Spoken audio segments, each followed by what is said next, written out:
Halo Sobat PPPK 2021. Kali ini kita akan membahas mengenai soal berkaitan dengan tata surya untuk kompetensi teknis IPA di tahap yang kedua untuk formasi guru SD.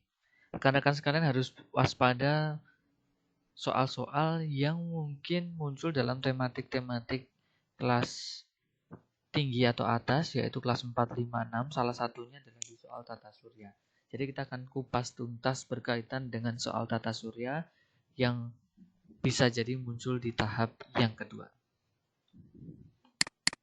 Oke, pertanyaan pertama adalah berikut ini yang termasuk dalam planet terestrial adalah, nah, pilihannya adalah A. Saturnus, B. Venus, C. Jupiter, D. Uranus, atau E. Neptunus. Nah, sebelum itu kita perlu membahas terlebih dahulu mengenai planet berdasarkan ukuran dan komposisi bahan penyusunnya. Jadi, apabila diklasifikasikan berdasarkan pada bahan penyusunnya itu dibagi jadi dua. Ada planet terestrial atau biasa disebut dengan planet kebumian, yaitu adalah ukuran dan komposisi bahan penyusunnya itu mirip dengan bumi. Jadi terestrial, berarti planet kebumian. Terestris, tanah, begitu ya. Berarti dia memiliki penyusun mirip dengan bumi. Siapakah dia? Dan itu adalah planet-planet yang berdekatan dengan bumi. Ada Merkurius, Venus, dan juga Mars. Ada tiga. Kemudian ada planet Jovian. Apa itu planet Jovian? Itu planet yang raksasa. Planet berukuran besar dengan komposisi bahan yang mirip dengan planet raksasa yang kita ketahui itu adalah Jupiter. Berarti ada Jupiter itu sendiri, Saturnus, Uranus, dan Neptunus. Itu adalah planet yang termasuk Jovian. Jadi sampai di titik ini kita bisa menjawab soal ini sebenarnya, yaitu planet yang termasuk terestrial berarti dia mirip dengan bumi. Yang berdekatan dengan bumi ada Merkurius, Venus, dan juga Mars. Sesuai dengan option pilihan ini berarti hanya ada pilihan yang tepat adalah B. Venus. Oke ya. Untuk yang lain berarti termasuk di dalam Jovian. Oke. Kita bahas lagi. Kemungkinan selanjutnya adalah apabila ditanyakan berdasarkan bumi sebagai pembatasnya. Jadi mungkin ini berbeda dengan ketika kita membahas planet dalam dan planet luar. Nanti kita akan bahas setelah ini. Kalau ini berdasarkan bumi sebagai pembatasnya, berarti ada orbit-orbit planet yang terletak di dalam orbit bumi. Jadi planet yang orbitnya terletak di dalam orbit bumi itu berarti termasuk planet inferior. Ya, inferior yaitu siapa? Merkurius dan Venus. Sedangkan apabila planet itu berada atau memiliki letaknya di luar orbit bumi, berarti dia disebut sebagai superior. Ada siapa saja yang di luar dari orbit bumi? Ada Mars, Jupiter, Saturnus, Uranus, Neptunus. Mungkin kalau masih menganut sistem tata surya yang lama, mungkin Pluto diikutkan kan begitu. Oke. Sekarang kita membahas apa itu planet dalam dan planet luar. Berarti ini sudah berbeda klasifikasi dengan sebelumnya tadi. Kalau tadi membahas adalah klasifikasi berdasarkan komposisi bahan penyusunnya dan kemudian berdasarkan bumi sebagai pembatasnya begitu. Tapi ketika kita membahas planet dalam dan planet luar, itu yang menjadi dasar klasifikasinya adalah asteroid belt atau biasa disebut sebagai sabuk asteroid ya. Ini tolak ukurnya di sini. Bukan lagi kita berbicara inferior atau superior yang dimana bumi sebagai pembatasnya, tapi pembatasnya di sini adalah asteroid belt atau sabuk asteroid ya. Berarti yang termasuk di dalam planet dalam berarti adalah planet yang berada di dalam orbitnya di dalam asteroid belt ini atau yang dekat dengan matahari. Ada Merkurius, Venus, Bumi, dan Mars ya. Tapi sedangkan planet-planet yang berada orbitnya di luar dari sabuk asteroid yaitu Jupiter, Saturnus, Uranus, dan Neptunus gitu, dia termasuk di dalam planet luar ya. Jadi klasifikasinya seperti ini. Oke, kita lihat soal nomor 2. Perhatikan gambar planet dan pernyataan di bawah ini.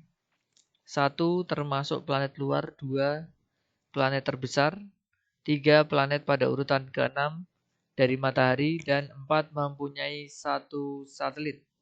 Pernyataan yang sesuai dengan gambar di atas adalah Oke, kita lihat dulu ini planet apa yang memiliki ciri khas ini ya. Memiliki cincin. Ya, tepat itu adalah Saturnus ya. Dimana kita ketahui tadi ya, Saturnus berarti kan di sini. Kita lihat lagi ini Saturnus. Saturnus ini apakah planet dalam atau luar? Ya, betul, dia termasuk planet luar. Berarti nomor 1 itu tepat. Apakah dia planet terbesar? Salah ya, karena yang terbesar itu adalah Jupiter. Apakah dia berada urutan ke-6 dari matahari? Kita hitung. 1 Merkurius, 2 Venus, 3 Bumi, 4 Mars, 5 Jupiter, dan 6 Saturnus. Ya, tepat sekali. Kemudian mempunyai 1 satelit, salah ya. Karena yang memiliki 1 satelit adalah salah satunya adalah Bumi. Jadi salah, berarti yang benar adalah 1 dan 3. 1 dan 3 adalah A. Nomor 3. Perhatikan pernyataan keberadaan planet pada tata surya berikut. 1. Bidang edarnya terletak antara Jupiter dan Venus. 2. Terkenal akan cincinnya. 3. Memiliki sebuah satelit. 4. Bidang edarnya terletak antara Venus dan Mars. Ya. Yang pertama kita cek pertanyaannya adalah karakteristik planet bumi pada nomor bidang edar. Berarti dia sedang membahas bidang edar. Nah, di manakah bidang edar bumi? Kan begitu. Berarti kita lihat di sini. Bidang edar bumi berada di antara, ini kan bumi di sini. Di antara Venus dan juga Mars ya. Bidang edarnya berada di antara Venus dan Mars. Berarti nomor 4 ini betul. Bukan di antara Jupiter dan Venus ya, ini salah. Kemudian yang kedua terkenal akan cincinnya, salah ya. Yang memiliki cincin tadi adalah Saturnus. 3 memiliki sebuah satelit, betul. Satelitnya namanya adalah bulan. Ya, itu berarti miliknya bumi. Berarti ini juga benar. Nomor yang benar adalah 3 dan 4. 3 dan 4 adalah B. Nomor 4, planet-planet yang terbentuk dari kabut mempunyai material padat yang berhamburan dan saling tarik-menarik sehingga membentuk gumpalan padat yang disebut dengan planet. Pernyataan tersebut sesuai dengan, ini berkaitan dengan teori dalam planet ya. Apakah dia termasuk teori bintang kembar, atau KB teori planetesimal, atau C teori pasang surut, ataukah dia teori keadaan tetap, ataukah E teori Cann-Laplace. Kita lihat ini teori Cann-Laplace ya. Laplace itu berkaitan dengan teori kabut ya. Nah, teori kabut. Teori kabut di sini adalah teori yang dikemukakan bahwa di jagat raya terdapat gas yang kemudian berkumpul menjadi kabut atau yang biasa disebut nebula. Nebula itu akan berotasi dengan kecepatan yang sangat lambat sehingga mulai menyusut dan akibatnya terbentuk sebuah cakram datar pada bagian tengahnya. Nah, penyusutan berlanjut dan terbentuklah matahari di pusat cakram tersebut. Nah, kemudian cakram berotasi lebih cepat sehingga bagian tepi-tepi cakram terlepas membentuk gelang-gelang bahan. Kemudian bahan dalam gelang-gelang memadat menjadi planet-planet yang berevolusi mengelilingi matahari. Berarti di soal ini tadi berkaitan dengan pembentukan planet berdasarkan teori kabut atau nebula, berarti itu milik teori Cann dan Laplace. Ya, jadi jawabannya adalah yang E. Bagaimana dengan teori yang lain? Ini nanti teman-teman bisa mempelajari kembali bahwa teori nebula seperti ini tadi yang sudah kami jelaskan sebelumnya, visualnya seperti ini. Kemudian adalah teori planetesimal.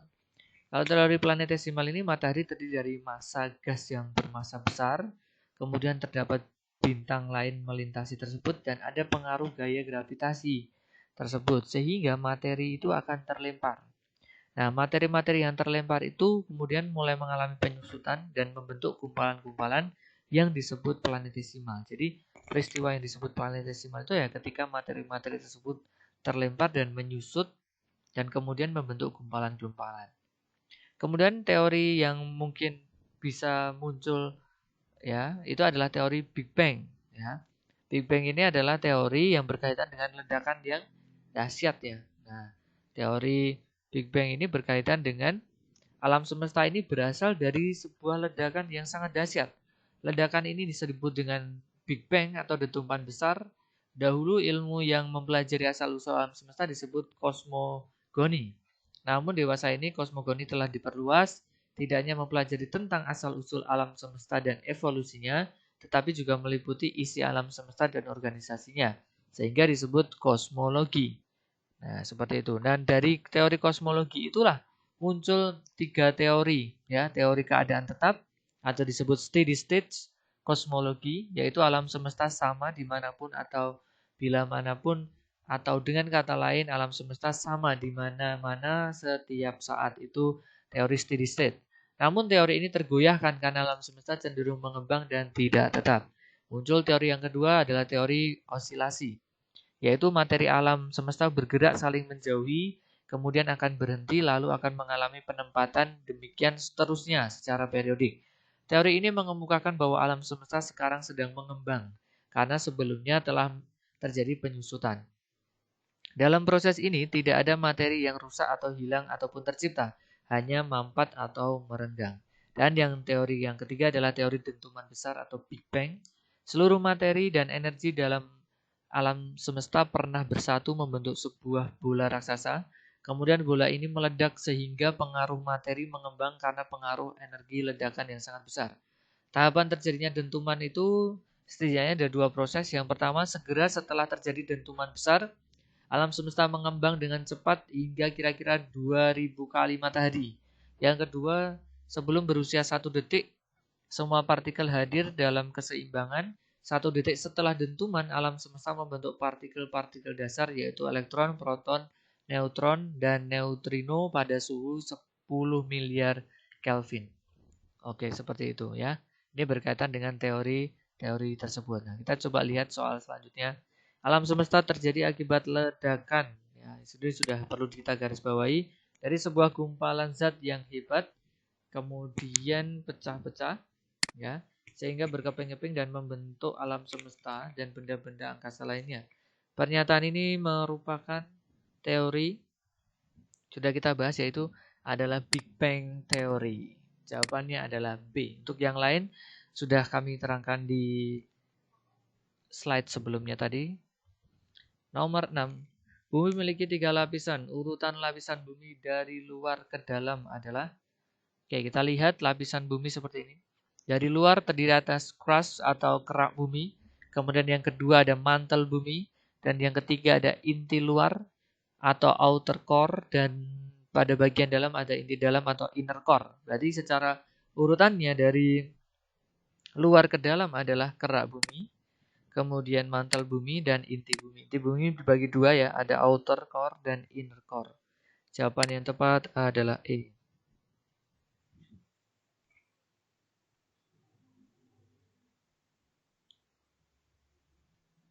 Nomor 7. Pengaruh revolusi bumi bagi kehidupan terdapat pada fenomena angka. Ya, fenomena-fenomena yang disebutkan adalah nomor 1, perbedaan waktu. 2, peristiwa siang dan malam. 3, gerakan semu harian benda langit. 4, peredaran semu tahunan matahari. 5, perubahan musim di belahan bumi utara dan selatan. 6, perubahan panjang siang dan malam. Kita akan bahas materinya terlebih dahulu. Jadi akibat rotasi dan revolusi berbeda. Kita akan membahas apa itu rotasi bumi. Jika rotasi bumi adalah posisi di mana bumi tersebut berputar pada porosnya, maka yang terjadi adalah pergantian siang dan malam, ya, karena matahari posisi di sini, kemudian ada yang terkena cahaya matahari, berarti itu di kondisi siang, dan yang di bagian punggungnya atau sebaliknya itu berarti kondisi malam. Berarti pergantian siang dan malam merupakan akibat dari rotasi bumi. Dan yang kedua adalah perbedaan waktu, atau semua hal yang berkaitan yang sifatnya harian atau 24 jam. Kemudian akibat revolusi bumi. Apa itu revolusi bumi? Yaitu adalah posisi di mana bumi itu mengitari matahari. Maka yang terjadi adalah perbedaan lama. Kalau tadi pergantian, ini durasinya, perbedaan lama siang dan malam. Kemudian yang kedua perubahan musim. Yang ketiga perubahan rasi bintang. Kita kembali ke slide. 1, perbedaan waktu. Itu adalah akibat dari rotasi. Peristiwa siang dan malam, rotasi. Gerakan semu harian ya, berarti rotasi. Peredaran semu tahunan. Nah, kalau tahunan berarti dia adalah revolusi. Kemudian perubahan musim, ya, musim juga revolusi. Perubahan panjang siang dan malam ini berarti durasi. Perubahan panjang berarti adalah revolusi. Nah, karena pertanyaan adalah pengaruh revolusi bumi, berarti nomor 4, 5, dan 6. Jawaban yang tepat adalah E, 4, 5, dan 6. Nomor 8, perhatikan pernyataan berikut. Ada 5 pernyataan. Yang pertama adalah gerak semu harian benda langit, 2 pergantian siang dan malam, 3 perbedaan lama waktu siang dan malam, 4 pembelokan arah angin, 5 pergantian musim. Kita akan cermati masing-masingnya. Yang pertama gerak semu harian, karena sifatnya harian ini rotasi. Pergantian siang malam, rotasi. Perbedaan lama berarti durasi, revolusi. Kemudian pembelokan arah angin, ya, sifatnya harian, rotasi. Pergantian musim, revolusi. Berarti yang termasuk gerakan rotasi adalah nomor 1, 2, dan 4. 1 dan 2 dan 4 ada di option B, 1, 2, dan 4. Selanjutnya nomor 9. Jika bulan berada di posisi ketiga, berarti di posisi ini, ya, posisi sini bulan. Peristiwa yang akan terjadi adalah A, gerhana matahari total, B, gerhana matahari sebagian, C, gerhana matahari cincin, atau D, gerhana bulan total, atau E, gerhana bulan sebagian. Kita akan bahas tuntas tipe-tipenya. Yang pertama adalah kita bahas gerhana bulan. Kapan terjadi gerhana bulan? Jadi gerhana bulan itu akan terjadi, ya, ketika, ya, terjadi saat sebagian atau keseluruhan penampang bulan tertutup oleh bayangan bumi. Berarti ini urutannya matahari di sini, kemudian ada bumi dan juga bulan. Matahari, bumi, bulan itu gerhana bulan. Nanti ada jenisnya, apakah dia sebagian ataukah total. Secara umum terlebih dahulu, posisi disebut gerhana bulan seperti ini. Berarti si bulan ini tertutupi oleh bumi, ya. Cahaya mataharinya itu tidak bisa mengenai bulan karena terhalang oleh posisi bumi. Itu namanya gerhana bulan. Ya, kita bandingkan berbeda dengan gerhana matahari. Kalau gerhana matahari, posisinya adalah matahari, kemudian bulan, ini matahari, kemudian ini bulan, dan ini bumi. Berarti posisinya adalah matahari, bulan, bumi. Di mana ada sebagian wilayah dari bumi yang cahaya mataharinya itu tidak bisa penetrasi atau radiasi langsung ke bumi karena terhalang oleh bulan. Nah, jadi berbeda ya secara urutan.